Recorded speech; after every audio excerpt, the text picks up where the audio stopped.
क्या इधर मैनपुरी गई हैं? मैनपुरी गई है बीजेपी सरकार केवल। वजह? बस बीजेपी सरकार, वजह क्या होती है? शासन। अरे फ्री का आटा चाहिए न डाटा चाहिए।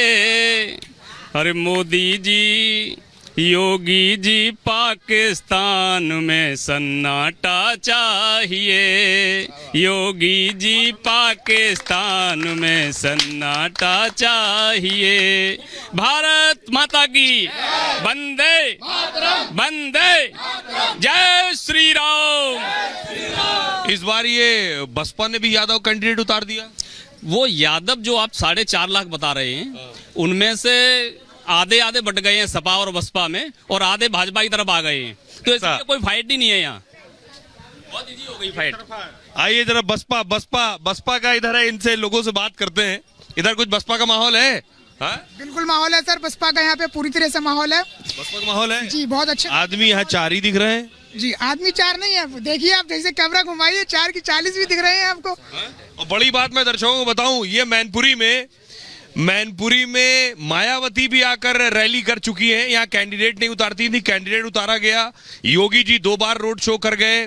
उसके अलावा अमित शाह जी यहाँ आ गए, अखिलेश यादव रोड शो कर रहे हैं। इस बार तो मैनपुरी ने बहुत से रोड शो देख लिए। जी जी जी, इस बार यादव बहन जी ने भी यादव कैंडिडेट उतार दिया। जी जी, यादव समाज की डिमांड थी कि हमारे अन्य समाज में भी अन्य सफाई परिवार से हटके भी कोई यादव प्रत्याशी है, यादव नेता बने। तो उनकी डिमांड को अखिलेश की साइकिल बहन जी खुद ही पंचर कर रही है। नहीं, बहन जी साइकिल भी पंचर कर रही है और फूल को भी हटा। वो तो बुआ है। बुआ नहीं है, बुआ कोई रिश्ता नहीं है उनका अखिलेश जी से। बहन जी सभी की बहन जी है, बहन जी एक उपाधि है, वो कोई रिश्ता नहीं है बहन जी। जिस तरह से स्वर्गीय मुलायम सिंह यादव जी को नेताजी संबोधित किया जाता है। बुआ ने तो भतीजे और बहू को निपटा दिया। कौन बहू भतीजा? बहू तो पाँव छू रही थी बुआ के। वो तो एक शिष्टाचार है, वो तो छुएंगी, वो शिष्टाचार है। शिष्टाचार में कोई भी किसी के आगे झुक सकता है, इसमें कोई बहुत बड़ी बात थोड़ी ना। आप इसको मुद्दा कैसे बना सकते हैं?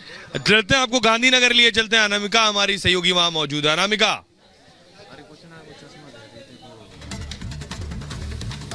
बिल्कुल सुहेल, देखिए आप मैनपुरी का नज़ारा दिखा रहे हैं, लेकिन मेरे गांधीनगर में जहाँ पे मेरी मौजूदगी है वहाँ पे अमित शाह की जो फैन फॉलोइंग है, इसका अंदाज़ा आप ऐसे लगाइए कि ये फर्स्ट टाइम वोटर है, फर्स्ट टाइम वोट करने के लिए आई हुई हैं।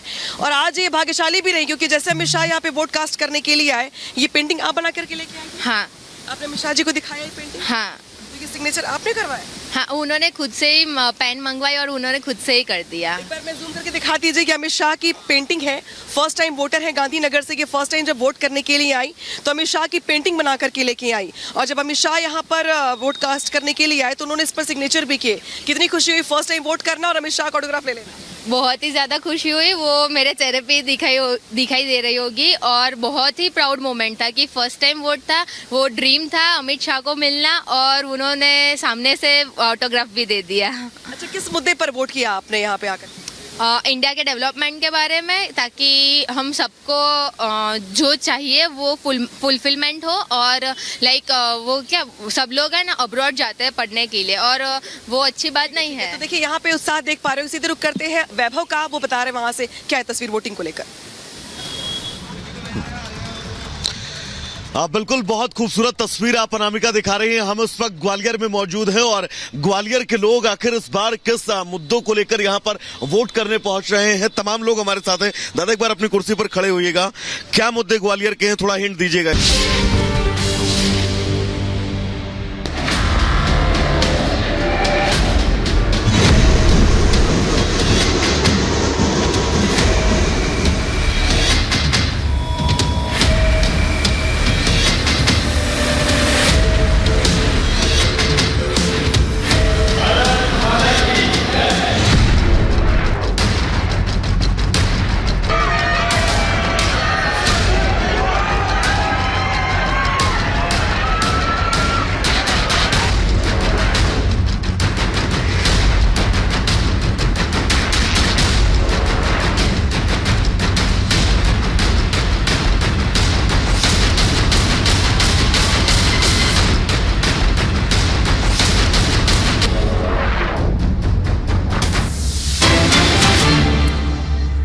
तो लोकतंत्र का महापर्व जारी है, तीसरे चरण का मतदान चल रहा है, लेकिन इस बीच बड़ी खबर जो बिहार से आ रही है और आरजेडी सुप्रीमो लालू प्रसाद यादव का बड़ा बयान कि मुसलमानों को आरक्षण मिलना चाहिए, संविधान खत्म करना चाहती है बीजेपी। मुसलमानों को आरक्षण के समर्थन करते हुए आरजेडी सुप्रीमो लालू प्रसाद यादव। श्वेता और हमारे सहयोगी प्रकाश सिंह इस वक्त सीधे जुड़ चुके हैं, लेकिन क्या कुछ कहा है लालू प्रसाद यादव ने, वो पहले सुनते हैं। आरक्षण का पक्षधर है ना, वो तो संविधान को ख़त्म करना चाहते हैं, लोकतंत्र को ख़त्म करना चाहते हैं। ये इस बात को जनता के जहन में शायद बात आ गई है, तो इस तरह की बात बदल गई। रिजर्वेशन तो मिलना चाहिए मुसलमानों को पूरा। और हमारे सहयोगी प्रकाश सिंह इस वक्त सीधे जुड़ चुके हैं। प्रकाश, ये चुनाव कहीं ना कहीं इस संविधान खत्म होने की तरफ, आरक्षण को लेकर ठहरता नजर आ रहा है। तीसरे चरण के मतदान है, लेकिन अभी भी वही मुद्दे।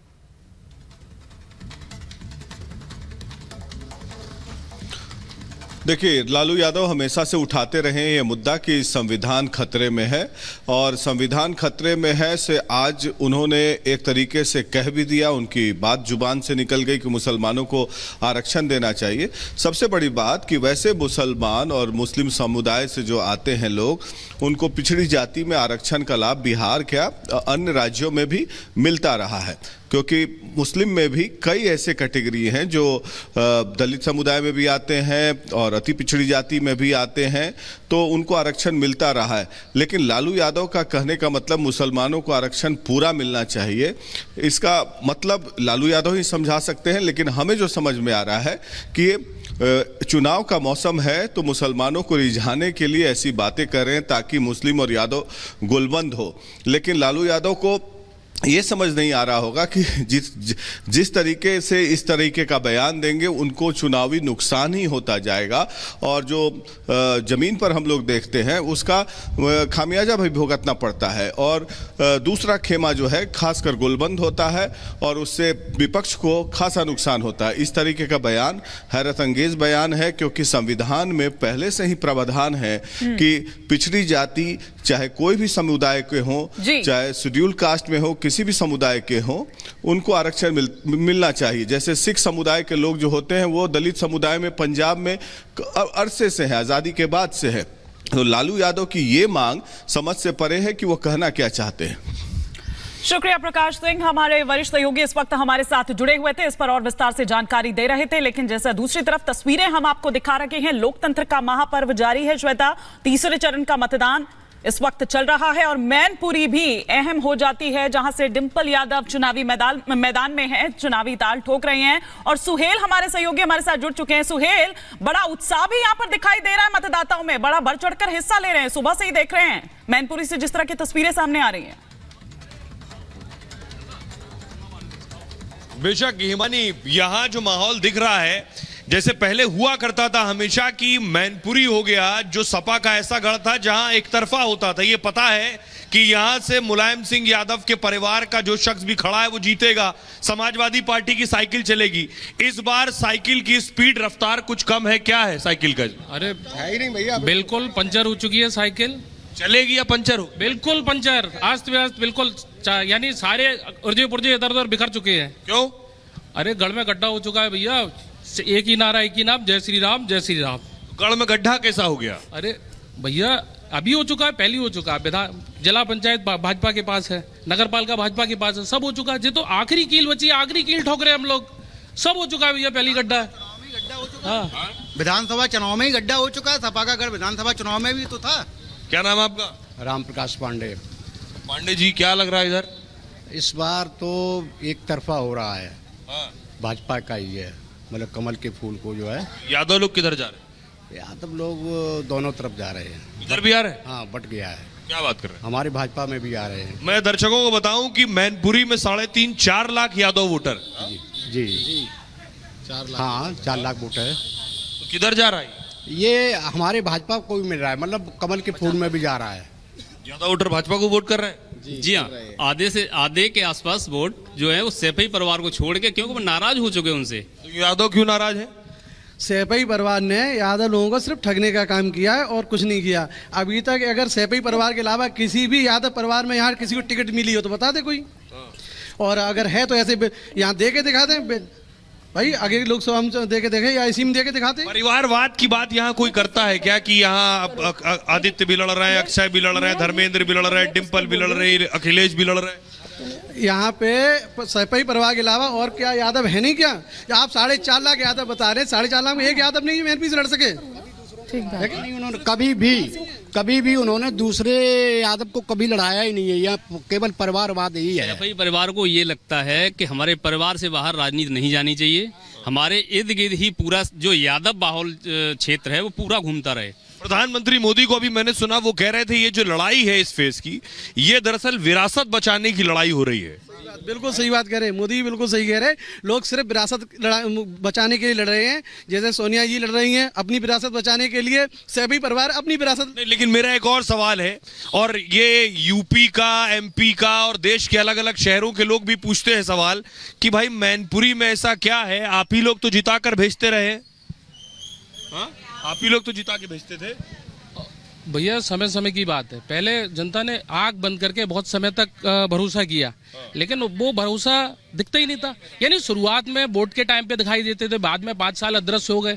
उसके बाद यानी कहते नहीं चुनाव 2 चरणों में होता है, तो 2 चरणों वाला चुनाव था। शुरुआत में केवल 20 दिन बे आपके चरणों में, बाकी 5 साल आप उनके चरणों में, तो वो चरण अब अलग अलग दिखाई दे रहे हैं। एक फिल्म का गुंडाराज यहाँ पहले था, लेकिन अब योगी जी का शासन है, बुलडोजर शासन है। बिल्कुल, यानी कहते नहीं आराम। गुंडे कहाँ गए? सब धराशायी हो गए, सब धराशायी बाबा जी के सामने नतमस्तक है। कुछ बेल पे, कुछ जेल में चले गए, बचे हो बेल पे अभी चल रहे हैं, और वो बहुत जल्द जाने वाले हैं। अभी गुंडाराज की बात करेंगे तो अभी आपने देखा होगा 4 दिन पहले रोड शो हुआ था, उसमें मूर्ति में देखो आपने कैसे अभद्रता की है लोगों ने, गाली गलौज का माहौल बनाया इस तरह। ये तो यही मैनपुरी के लोग थे। हाँ, अब जो भी है फोटो में आ रहे हैं। ये